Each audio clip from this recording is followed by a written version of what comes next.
a Utopia de Thomas Moros, certo? O que é que vai me interessar desse texto? Em primeiro, você tem que avaliar que para ocorrer, né, o surgimento dessa noção de utopia, foi necessário que Thomas Moros realizasse duas intervenções sobre o catecismo religioso. Bem, eu posso dizer que o filósofo, né, Moros, ele marca logo uma contraposição ao ascetismo religioso. Ou seja, a divindade, ela não aparece alheia à realidade, não aparece acima da realidade, ela não está num pensamento que nós temos que fabricar, que haja diferentemente dos processos da realidade. Ele coloca a sua posição de afirmação divina vinculada ao sentimento de felicidade. Então, o Moros, ele diz que Deus criou essa alma imortal realmente para a felicidade. E uma felicidade que pode ser atingida no plano terreno, né, na realidade. Então, não se pode aqui mais pensar num cristianismo por Moros que, nesse livro, articula a ideia de sofrimento como redenção e como felicidade última no plano da salvação, um plano acima do plano terrestre. A virtude, como diz Moros, é uma eleição entre dois prazeres. Agora, claro que esse prazer, ele não pode gerar uma dor seguida. Então, a virtude está em eleger o prazer que não se submeta a uma dor por consequência. O prazer maior é aquele, né, que nos faz escapar da dor. Nos permite ser feliz sem ressentimento. Nos permite ser feliz, atingir a satisfação, sem que essa satisfação ela possa ser negada, reprimida no futuro ou vinda com sentimento de culpa. Observe que o conceito de prazer para Moros é completamente diferente do conceito de prazer que por nós foi estudado em Sade e em Freud. O prazer, né, lá em Freud, ele tem uma maior satisfação se não for domado pelo ego, se não for dominado pelos princípios civilizatórios. E é por isso que Freud diz que a atração pelas coisas proibidas e o prazer pela perversão é tão sentida no ser humano, porque são prazeres mais profundos e que trazem uma maior satisfação se realizados.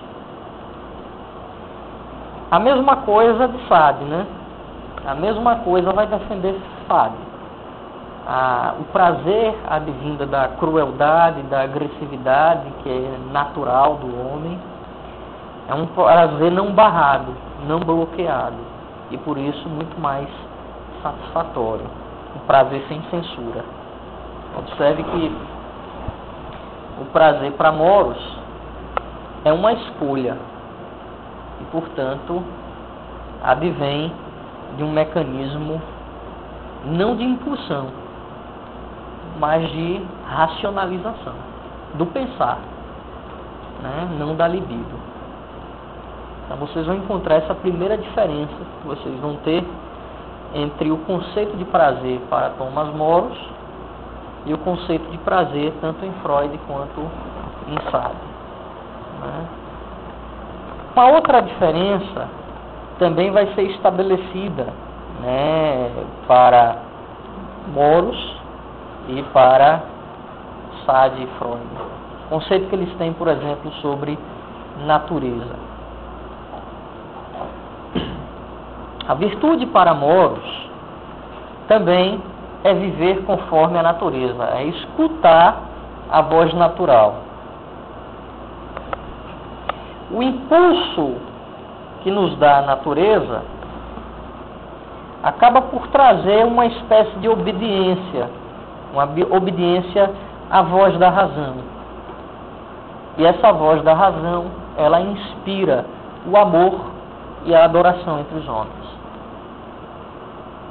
Inspira um amor entre os homens, a adoração à divindade, me perdoe, a adoração à divindade, né?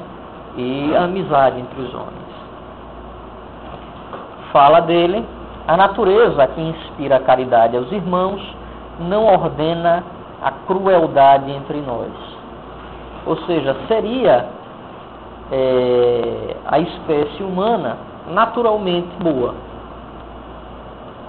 É só escutar essa voz natural, que a bondade chega a seu espírito. O ideal de compartilhamento, compartilhar afeições, ideias, né?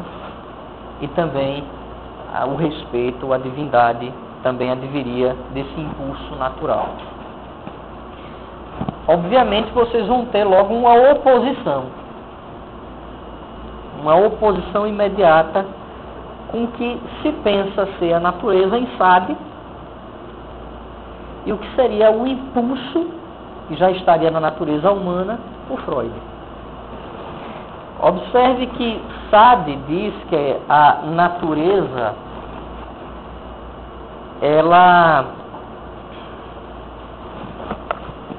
ela tem uma lei que não é inerte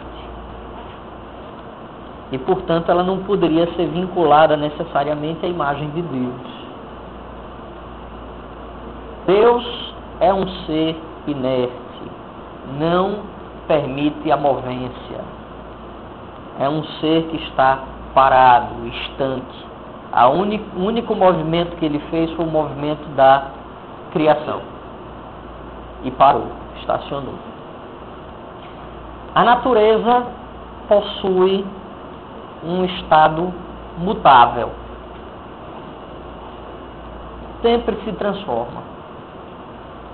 A natureza é móvel. O homem também é um modelo móvel. Não se pode estacionar em nenhum valor. Não se pode estacionar em nenhum modelo de comportamento que possa bloquear os seus impulsos naturais, que são os impulsos trazidos pelo desejo de sexualidade e de agressão. Então, o Sade, né, vai afirmar a sexualidade como um móvel, uma mola que faz com que o homem se mova cada vez mais. E o Freud também vai entender isso. Freud também claro que vai colocar muito mais terminologias em cima da sexualidade, mas vai compreender que a sexualidade é uma mola que move o homem para saciar cada vez mais os seus instintos. São instintos, né, que prioritariamente estão no animal homem para a sua preservação, né, são os instintos da libido. Então, o conceito de natureza que Sade e Freud têm são completamente opostos ao conceito de Thomas Moros, né? E você tem mais uma manifestação aqui de oposição. Uma outra oposição que vocês vão observar é exatamente essa.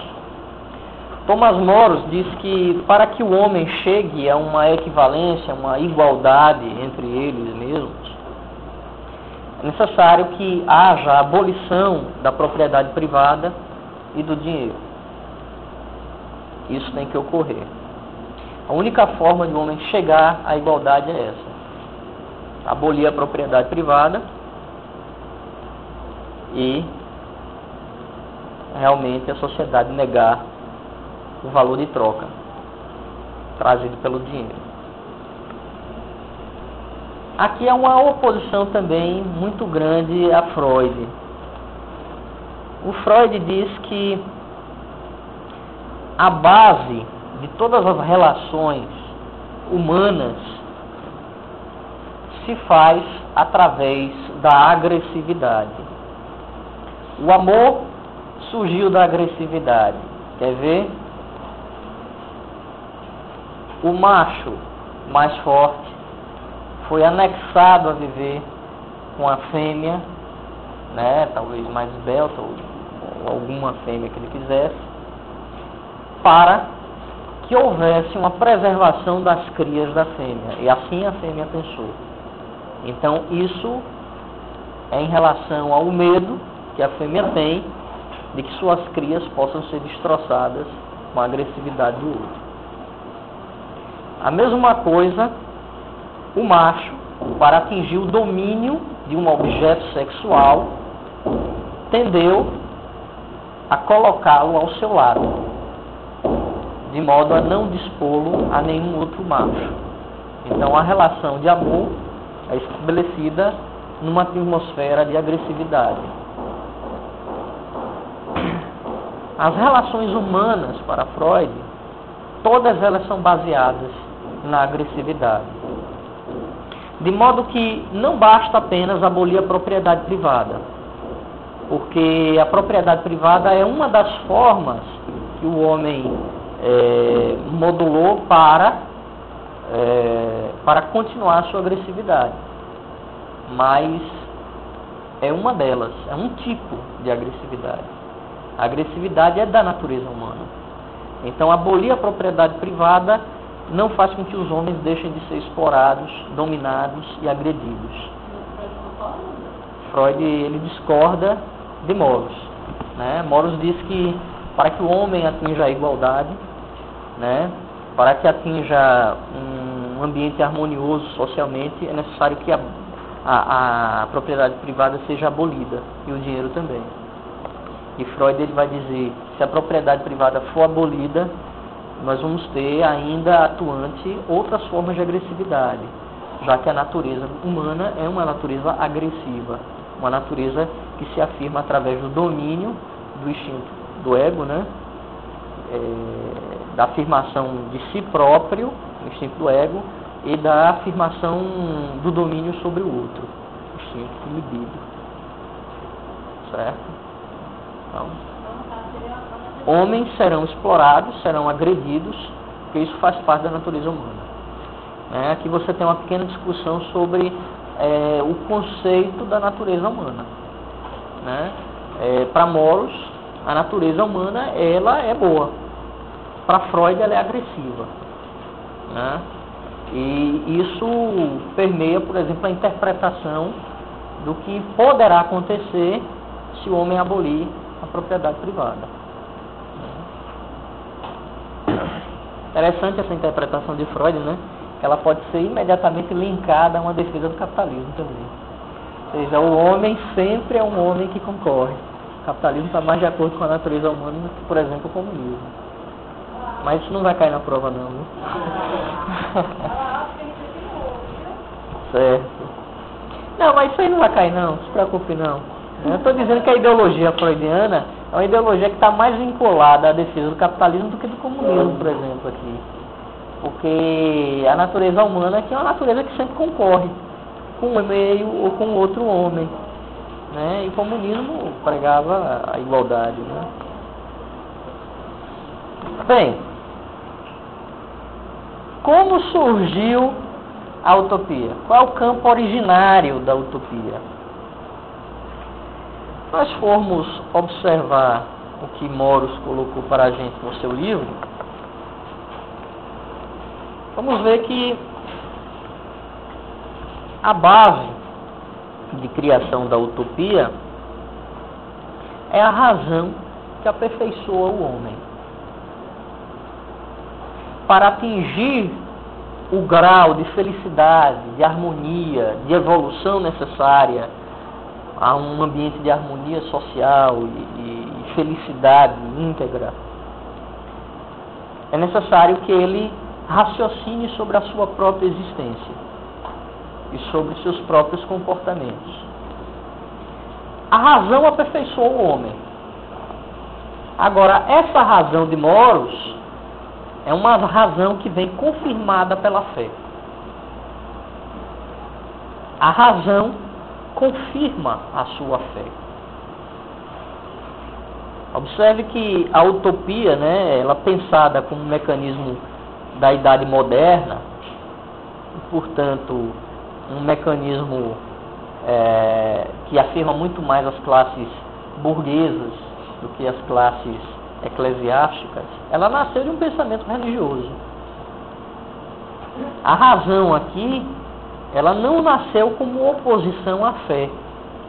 A razão de moros, ela confirma a fé.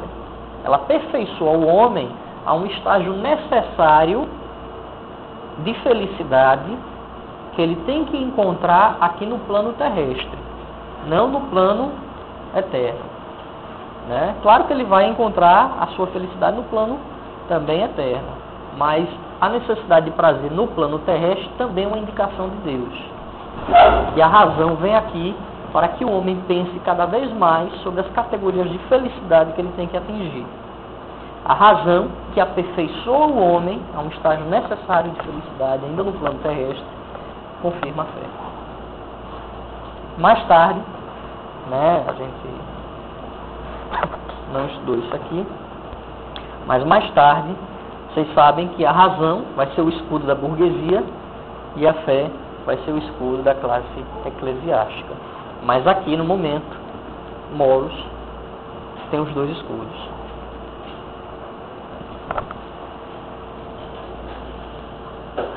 Observe que, ao pensar isso, o moros ele faz uma afirmação da felicidade como um princípio da divindade. É uma escolha que nega a necessidade de sofrimento, que muitas vezes o pensamento religioso medieval tem. Para ser feliz é necessário sofrer os martírios, é necessário copiar o modelo de Cristo, mas aqui não. Aqui moros, ele fala da felicidade, ou seja, da virtude, como a escolha que nega a necessidade do sofrimento.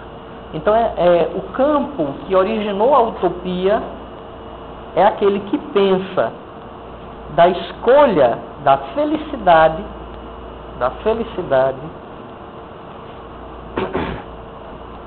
no plano terrestre, negando o sofrimento.